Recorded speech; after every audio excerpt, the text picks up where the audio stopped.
Hello everyone, कैसे हैं आप सब।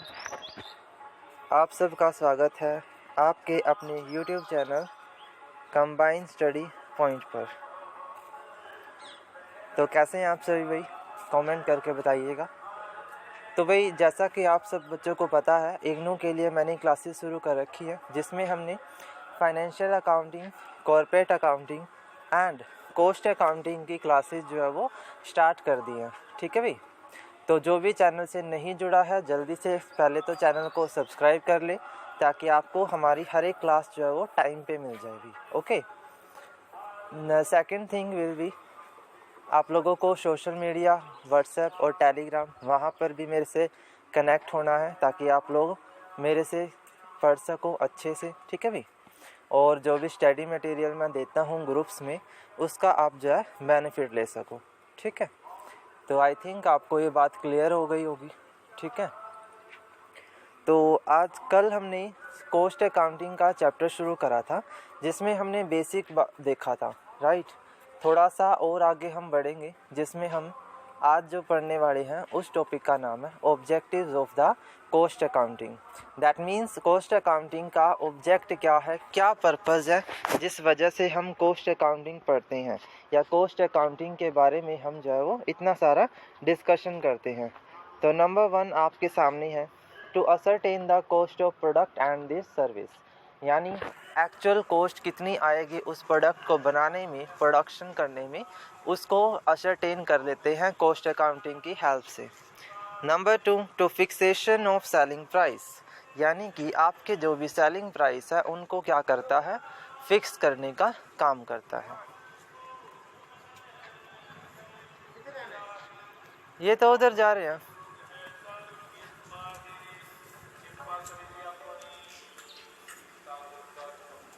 पर लेकर चलेगा ये वहाँ।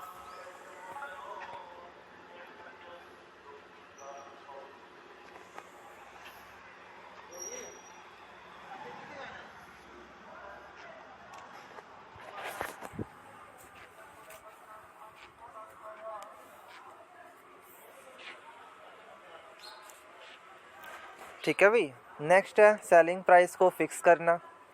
नेक्स्ट है analyse the different element of cost, यानी टाइप ऑफ जो कॉस्ट हम पढ़ते हैं, जो अगला चैप्टर आपका आएगा उसमें हम ये देखते हैं कि एक बिजनेस के अंदर किस किस तरह की कॉस्ट है।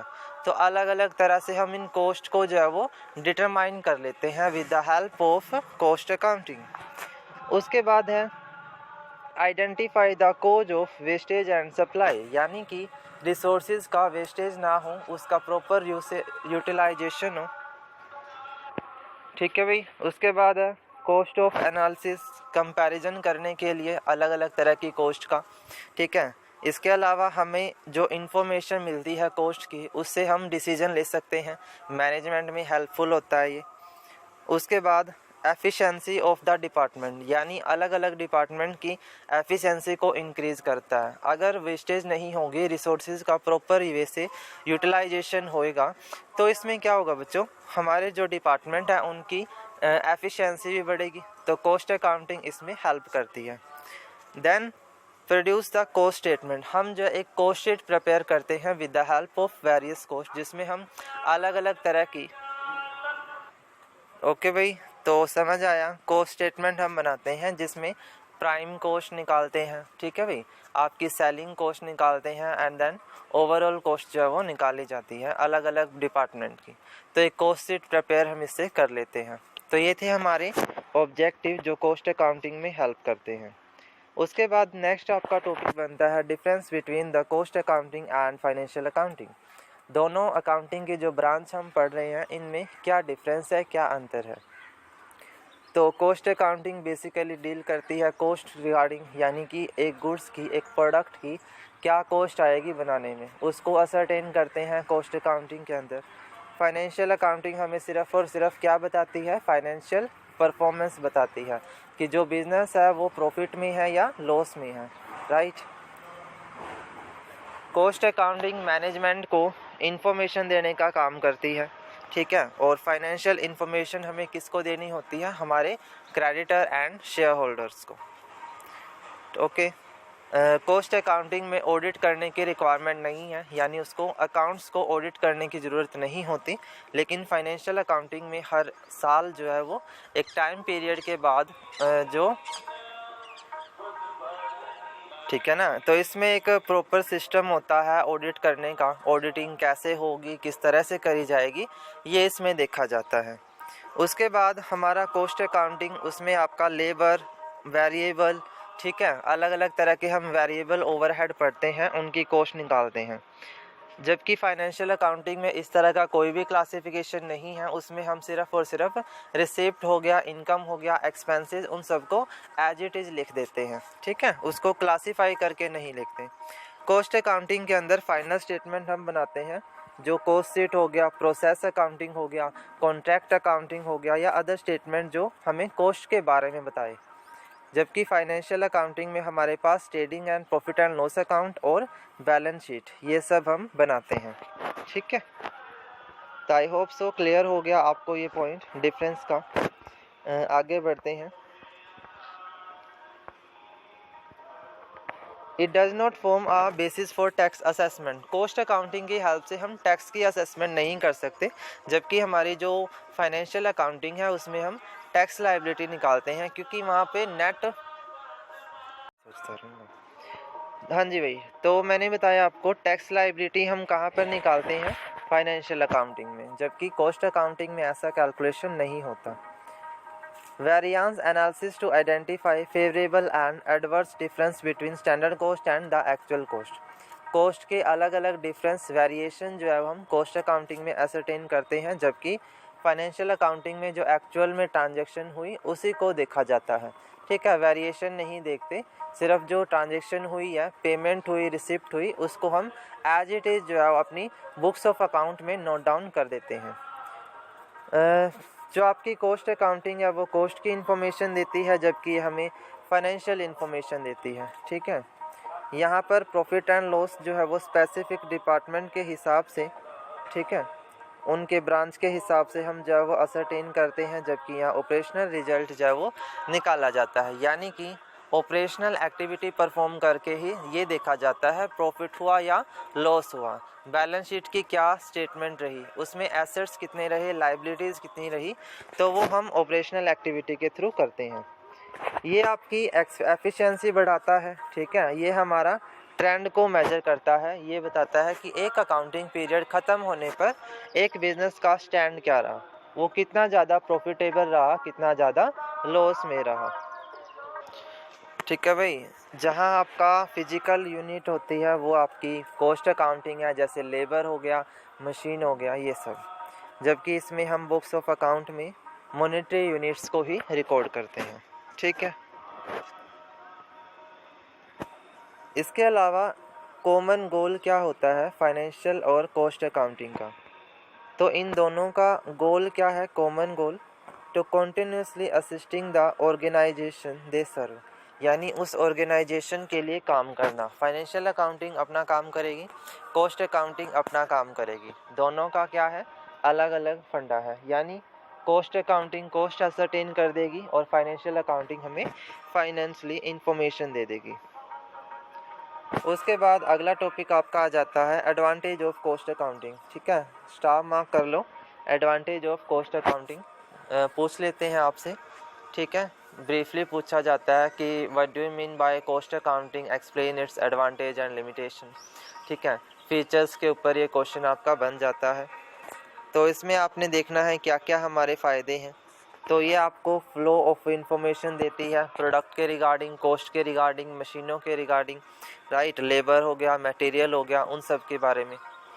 दूसरा, ये हमारी अनप्रोडक्टिव एक्टिविटी को आइडेंटिफाई करता है, दैट मीन्स जो प्रोडक्शन से रिलेटेड एक्टिविटी नहीं है उनको अलग क्लासीफाई कर देता है, ठीक है। हम इसके अंदर सिर्फ और सिर्फ प्रोडक्टिव एक्टिविटी को देखते हैं, यानी जो प्रोडक्शन से रिलेटेड है।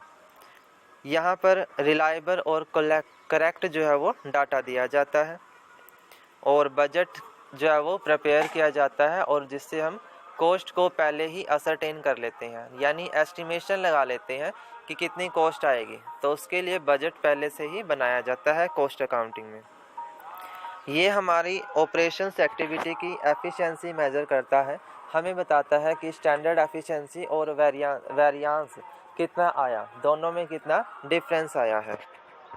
ये हमारा सेलिंग प्राइस फिक्स करता है, अभी मैंने बताया ही था आपको, ठीक है। कॉस्ट जो है वो अलग अलग पीरियड में अलग अलग डिपार्टमेंट्स की निकाली जाती है, तो ये हमारे लिए बेनिफिशियल होता है। कॉस्ट और रेवेन्यू को एडवांस में ही इसमें एस्टिमेशन लगा लिया जाता है कि कितनी कॉस्ट है और कितनी रेवेन्यू आएगी, उस हिसाब से एक्सपेंडिचर का और इनकम का रेशियो जो है वो डिस्ट्रीब्यूट कर देते हैं भाई, ठीक है।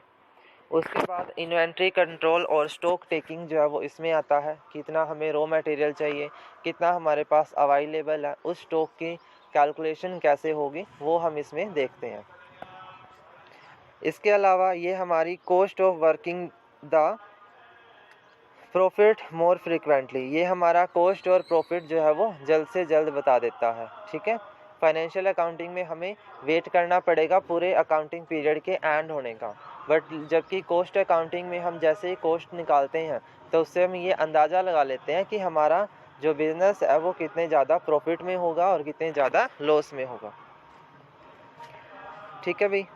ये हमारा अलग अलग पॉलिसियाँ बनाता है, formulation of suitable policy for level of output, output को अगर इंक्रीज़ करना है रिड्यूस करना है तो कैसे हम बढ़ाएं, उसकी पॉलिसियाँ हमें बताता है।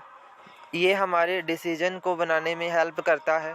ओल्ड जो पैटर्न था इक्विपमेंट्स का वो इसको रिप्लेस करता है ये, ठीक है। ये हमारे डिप्रेशन में भी कंटिन्यू रहेगा, दैट मीन्स कंटिन्यू रहता है पूरी तरह, इसको हमें कैलकुलेशन जो है वो करनी पड़ती है कॉस्ट अकाउंटिंग की। तो ये सारी आपकी क्या है भाई, एडवांटेजेस हैं, क्लियर है भाई। ये क्या है आपकी एडवांटेजेस। उसके बाद आगे चलते हैं, नेक्स्ट हमारा टॉपिक क्या बनता है। आगे हमारे पास आता है installation of A costing system, यानी अभी तक हमने बात कर ली कॉस्ट क्या होता है, कैसे असरटेन होती है, ऑब्जेक्टिव क्या है, उसका फ़ायदा क्या है, नुकसान क्या है। तो बच्चे installation of costing system that means एक अफेक्टिव कॉस्टिंग सिस्टम हम कैसे लगा सकते हैं। एक फर्म के अंदर एक ऑर्गेनाइजेशन में एक अच्छा कॉस्टिंग सिस्टम कैसे इंस्टॉल हो सकता है, उसका क्या प्रोसीजर है वो हम यहाँ पर देखेंगे। तो बच्चे सबसे पहले before introducing system of costing to conduct a preliminary investigation, costing करने से पहले हमें एक छोटी सी इन्वेस्टिगेशन जो है वो कर लेनी चाहिए हमारी ऑर्गेनाइजेशन के रिगार्डिंग। तो उसमें हम क्या क्या देखते हैं, अकॉर्डिंग टू आवर प्रोडक्ट, हमारा प्रोडक्ट क्या है उसके बारे में देखेंगे। ऑर्गेनाइजेशन का साइज क्या है, स्मॉल है, लार्ज है, मीडियम है, कौन सा साइज ऑफ जो है वो ऑर्गेनाइजेशन का है। मैन्युफैक्चरिंग प्रोसेस क्या है, किस तरह से प्रोडक्ट जो है वो तैयार होता है। सेलिंग और डिस्ट्रीब्यूशन मेथड क्या होते हैं। तो इन सब को पहले एक प्री इन्वेस्टिगेशन जो है वो करनी पड़ती है बिफोर इंस्टॉलिंग आ कॉस्टिंग सिस्टम, ठीक है। कॉस्टिंग सिस्टम के पहले हमें ये छोटे छोटे से इन्वेस्टिगेशन जो है वो करनी पड़ती है। उसके बाद जब हमारा ये सारा काम ख़त्म हो जाता है तो हम क्या करते हैं, अपनी कॉस्ट को मिनिमम करने की कोशिश करते हैं। यानी कि अगर एक बिज़नेस में कॉस्ट मिनिमम आ रही है लेकिन आउटपुट अच्छा है तो हम कहेंगे कि उसका कॉस्टिंग सिस्टम क्या है, बढ़िया, उसका जो कॉस्टिंग सिस्टम है वो क्या है, अफेक्टिव है, राइट। तो इसमें देखो,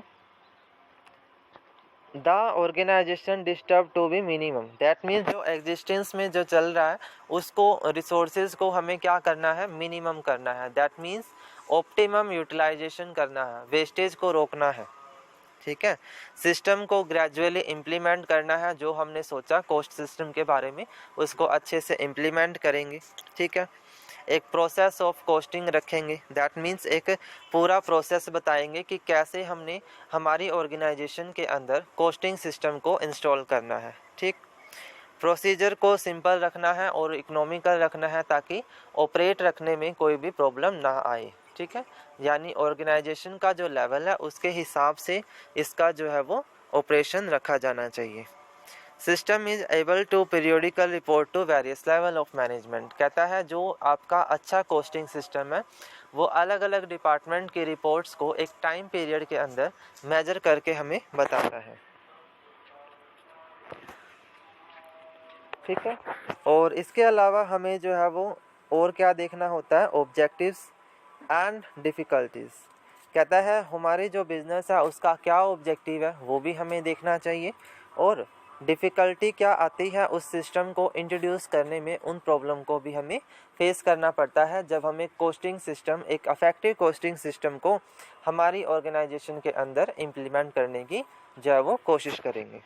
ठीक है, क्लियर है बच्चे।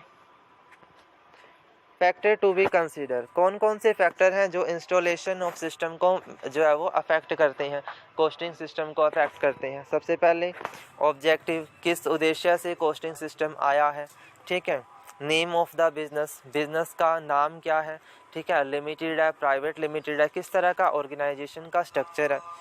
क्वालिटी ऑफ मैनेजमेंट, उसकी जो मैनेजमेंट है वो कितनी अच्छी है, कितनी ज़्यादा अफेक्टिव है, कितना ज़्यादा उसमें जो है वो काम करने की क्षमता है। क्लियर है भाई।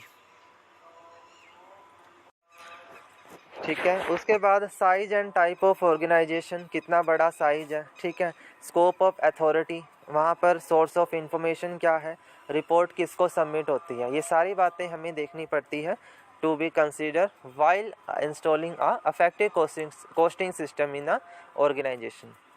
तो मैंने आपको पहले ही बताया है, कॉस्ट अकाउंटिंग सिर्फ डील करती है कॉस्ट से, यानी एक प्रोडक्ट बनाने में क्या कॉस्ट आएगी।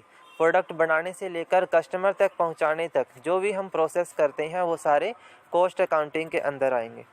Technical aspect of business, technically क्या उसमें इम्प्रूवमेंट करने की ज़रूरत है, टेक्नोलॉजी हमारी कैसी है। ठीक है, attitude and behaviour of staff, जो हमारा एग्जिस्टिंग स्टाफ है उसका क्या बिहेवियर है टुवर्ड देयर ऑर्गेनाइजेशन।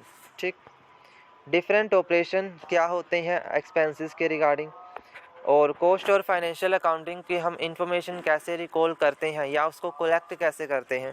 ठीक, इंफॉर्मेशन नीड क्या है, उसका क्वांटम क्या होगा, यानी कि प्रपोर्शन क्या होगा, कॉम्पोजिशन क्या होगा। Nature of product and type of costing system, यानी हमारा जो प्रोडक्ट है उसका क्या नेचर है, किस तरह का है, ड्यूरेबल है, नॉन ड्यूरेबल है, किस तरह का हम प्रोडक्ट जो है वो मैन्युफैक्चर कर रहे हैं। और इसके अलावा हमारा जो स्टाफ है वो सपोर्टिंग है या नहीं है, ऑर्गेनाइजेशन के लिए काम करने के लिए इच्छुक है, अपनी इच्छा से करता है या प्रेशर में करता है, कैसे करता है। ठीक है, तो वो चीज़ देखते हैं। उसके बाद बच्चे सक्सेस ऑफ सिस्टम, एक अफेक्टिव सिस्टम कब सक्सेस हो सकता है, जब ये हमारे बिजनेस के रिक्वायरमेंट को पूरा कर दे, हमारे बिजनेस के नेचर के हिसाब से हो। ठीक है ना भाई, तभी हो सकता है।